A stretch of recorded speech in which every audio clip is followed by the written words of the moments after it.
bonjour frères et sœurs.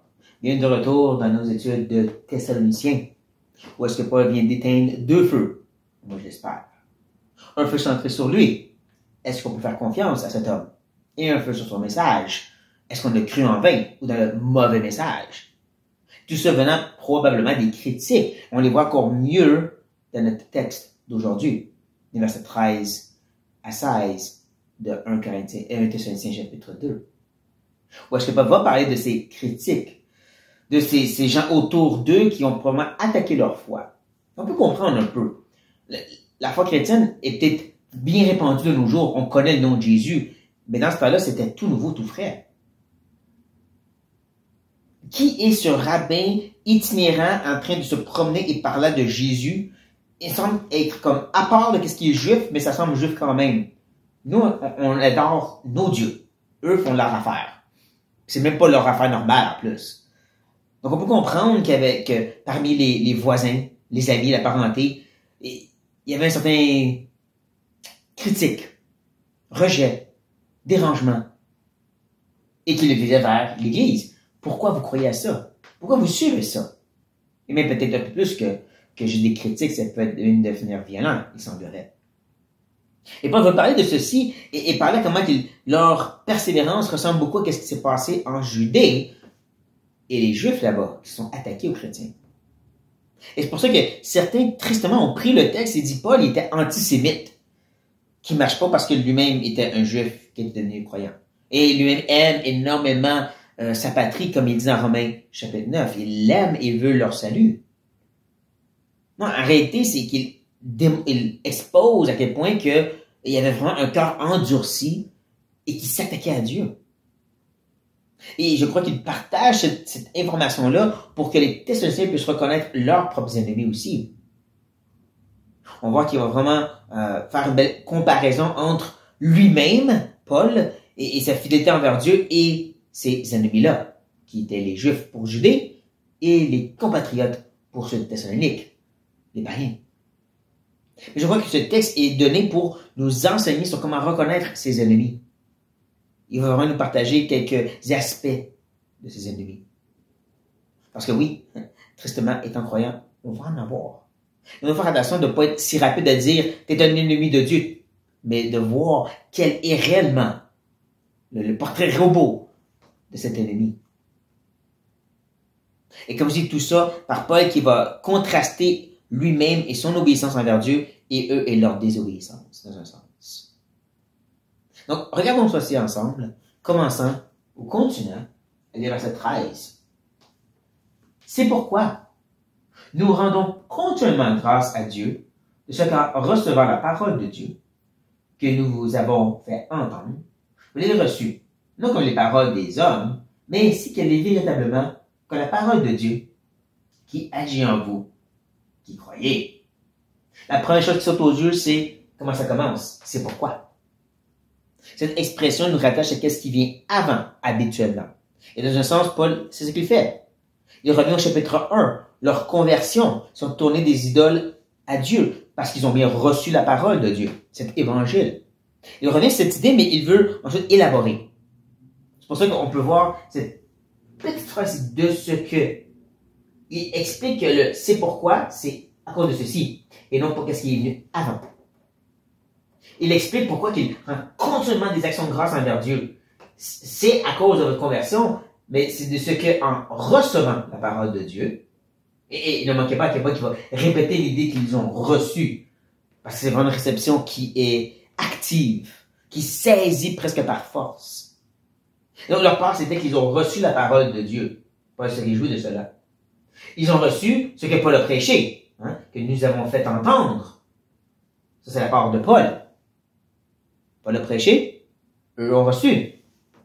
Et comme je dis, il répète l'idée de recevoir, parce qu'il veut vraiment faire comprendre que qu'est-ce qu'ils ont reçu, c'était pas les paroles des hommes, mais c'est qu'elle est véritablement. Et là, on voit un amplificateur ici. Un peu comme tantôt quand il parlait de rendre grâce continuellement. Pas juste rendre grâce. C'est pas juste la parole de Dieu, c'est l'est véritablement. Vous pouvez être certain de ceci. C'était la parole de Dieu. Il peut être certain de ceci parce que la part de Dieu, c'est qu'il l'a fait agir en eux qui croyaient. Ils pouvaient être certains parce que cette parole a justement changé leur cœur. Ils sont tournés des idoles à Dieu. On va totalement changer leur façon de vivre. Parce que la parole a eu son effet dans leur cœur et leur pensée. Et donc, la part de Paul, il a prêché. La part des Thessaloniciens, ils ont cru. Ils ont reçu. La part de Dieu, il a agi par cette parole. C'est pourquoi il rend constamment grâce à Dieu. Comme si ça nous ramène un peu au chapitre 1. Mais on voit que Paul va aller dans une autre direction ensuite. Rappelez-vous, le chapitre 1, c'est ils sont devenus des imitateurs. Des gens les regardaient et ont voulu les imiter. Maintenant, regardez où est-ce que Paul enligne ensuite. Car vous, frères, vous êtes devenus les imitateurs des églises de Dieu, qui sont en Jésus-Christ dans la Judée. Parce que vous aussi, vous avez souffert de la part de vos propres compatriotes, les mêmes maux qu'ils ont souffert de la part des Juifs. Tout en partant, le cœur nous ramène à ce qui vient avant. Je peux dire que la parole de Dieu agit en vous parce que vous avez été des imitateurs. Comme je dis au chapitre 1, c'était eux qui étaient dignes d'être imités. Mais là, il dit non, vous avez imité quelqu'un qui est venu avant vous.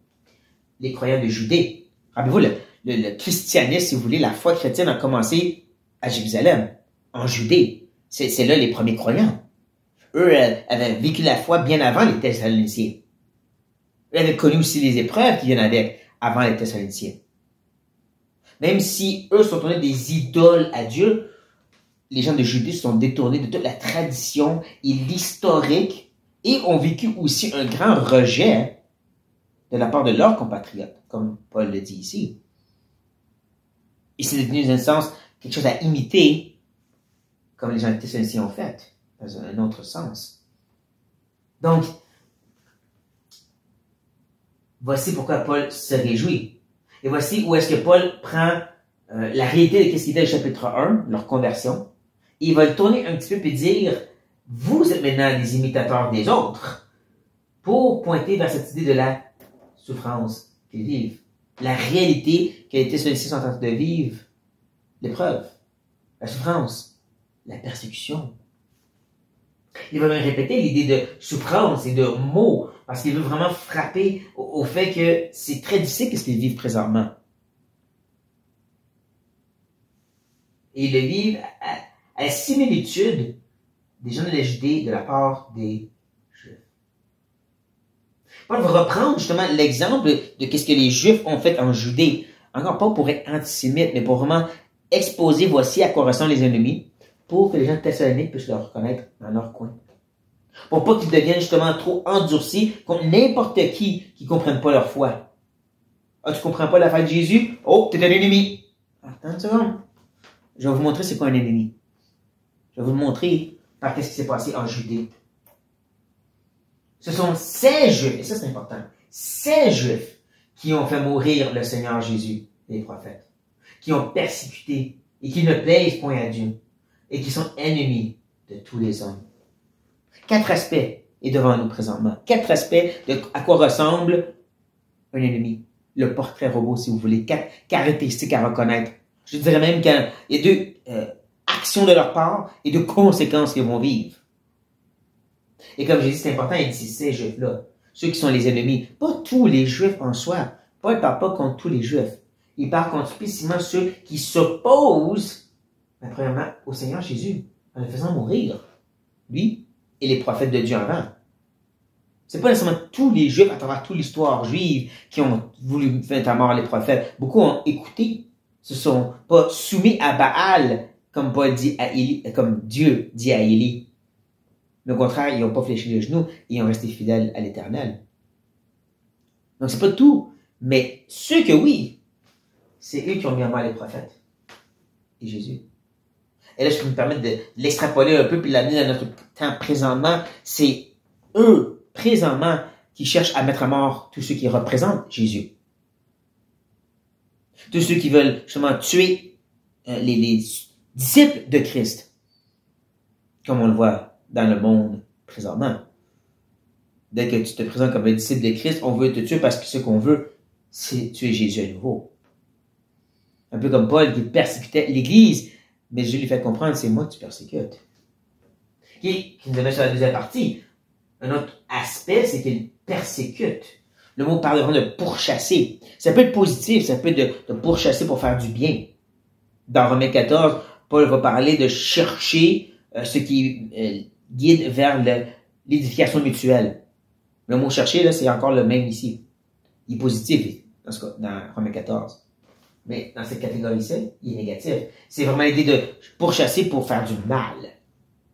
Donc, faire du mal, même jusqu'au point de mourir, de tuer, voici les deux caractéristiques, les deux actions principales de ses ennemis. Ils veulent s'attaquer à Jésus et donc à ses disciples et même jusqu'à les faire mourir. Encore, on le voit dans le monde comme on le voyait en temps. Il y a vraiment une haine et un désir de détruire ce qui représente Jésus. Qu'est-ce que ça va donner comme conséquence? Ils ne plaisent point à Dieu. Ça, c'est frappant quand tu penses. Premièrement, Paul s'adresse des Juifs à Judée. Ces gens qui se considèrent le peuple de Dieu et les enfants d'Abraham, c'est sûr qu'on est approuvé par Dieu.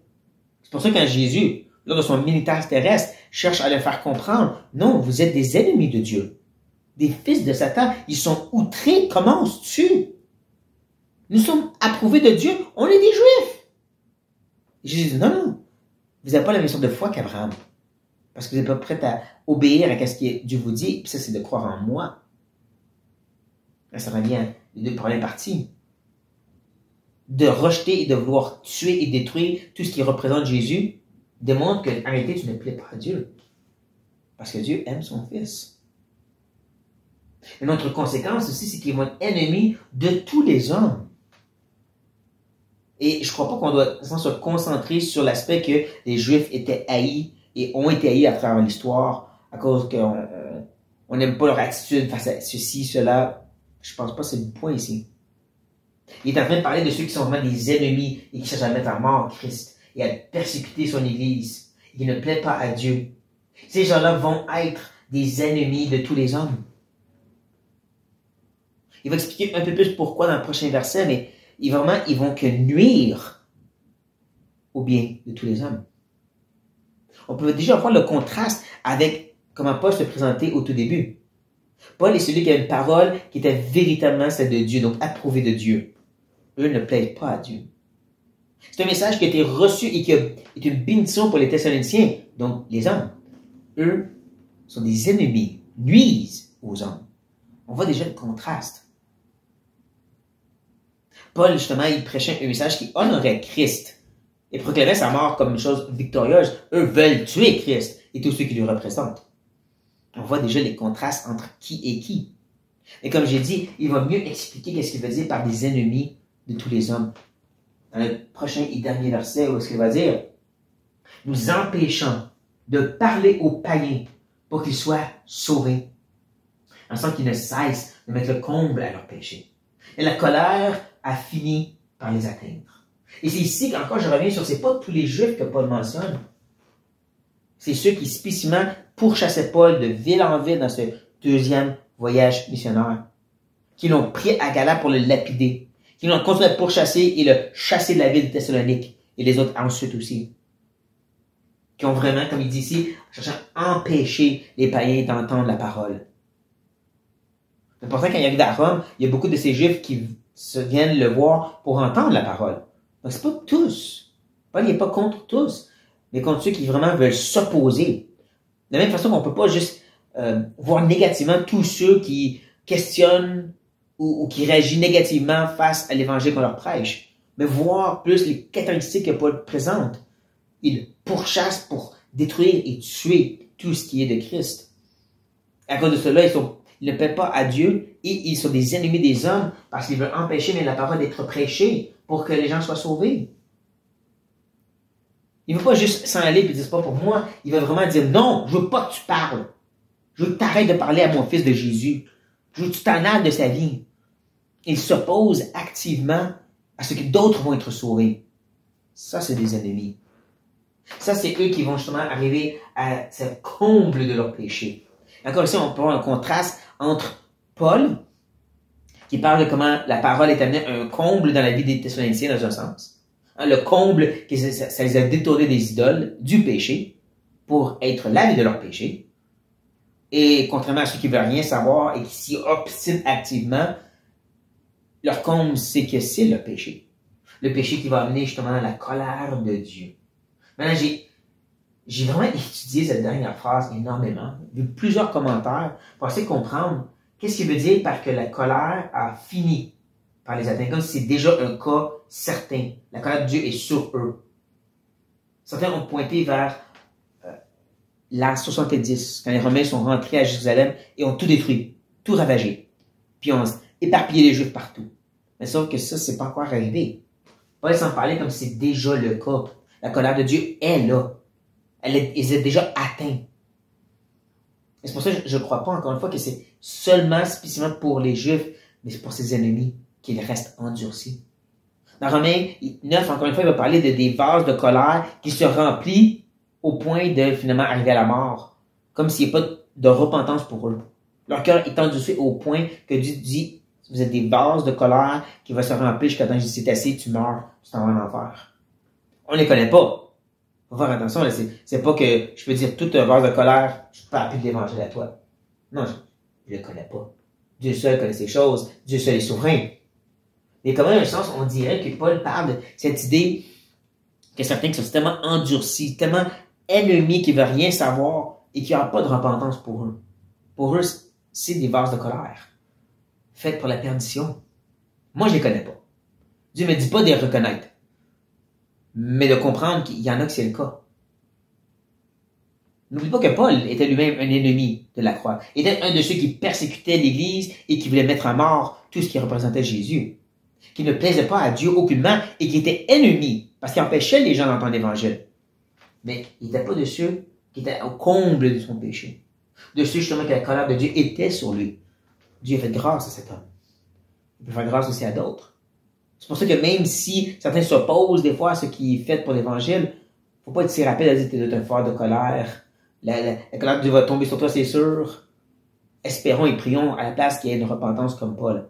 Mais reconnaissons aussi que certains sont des vases de colère, qui n'ont pas de possibilité et qui sont que des ennemis de Dieu. Mais c'est plus difficile pour nous en Amérique du Nord. On n'a pas une si grande opposition, comme disons dans les pays musulmans ou dans les pays en Afrique, où est-ce que des hommes armés, des terroristes se promènent de village en village, de maison en maison, des fois même dans les marchés publics et dans les églises, puis ils font juste tirer sur tout ce qui est chrétien. Ils veulent tuer, ils veulent kidnapper, ils veulent juste détruire la foi. Violemment. Ça, c'est des ennemis de Dieu. Ça, c'est ce que Paul présente. Mais ça, c'est pas des choses qu'on peut pleinement saisir, je dirais, ici en Amérique du Nord. Ou est-ce que oui, il y a une certaine opposition à une certaine moralité, mais pas toujours nécessairement une opposition contre l'Évangile en soi. Lorsqu'on prêche Christ, il y en a qui vont écouter. Même s'ils n'aiment pas quand on parle de leur vie comme péché. Mais, c'est pas exactement pareil comme les autres exemples que j'ai donnés. N'empêche, on devrait reconnaître quand même qu'est-ce qui est réellement un ennemi de Dieu. Ceux qui vraiment s'attaquent à tout ce qui est de Jésus et de tuer. Ceux qui veulent simplement s'opposer à l'évangile d'être prêché d'aucune façon quelconque. Eux qui avancent dans le comble de leur péché au point qu'ils pourraient donner que des vases de colère. Ça, c'est triste. Mais si on est dans cette réalité, ils vont être là. Qu'on en ait à l'Amérique du Nord ou non, ils sont une réalité. Les Thessaloniciens l'ont vécu, l'ont réalisé, et Paul les avertissait, j'ose croire, pour ceci. Et nous devrions l'être aussi avertis, chers frères et sœurs. Sur ce note, prions. Oh, Éternel, on demande du discernement. Parce que des fois, on peut être rapide à juste voir des ennemis partout. Toujours prêt à s'attaquer à tout le monde qui est dans le péché. Tout le monde qui veut persévérer dans leur péché. Mais nous, à voir ceux qui sont réellement opposés à la foi chrétienne. À réaliser ceux qui veulent vraiment s'attaquer à tout ce qui est de Christ. Et de prier pour leurs âmes. Qu'ils peuvent donner comme Paul, de ceux qui se repentent. Mais reconnaissant, Seigneur, avec crainte et tremblement que pour certains, c'est des vases de colère. Leur perdition est certaine. Aide-nous d'avoir compassion et pitié tout en étant alerte à ces réalités-là, Père. On se tourne en s'attend à toi, toutes choses comme pour toujours. Et nous prions de Jésus-Christ. Amen. Frères et sœurs, soyez bénis.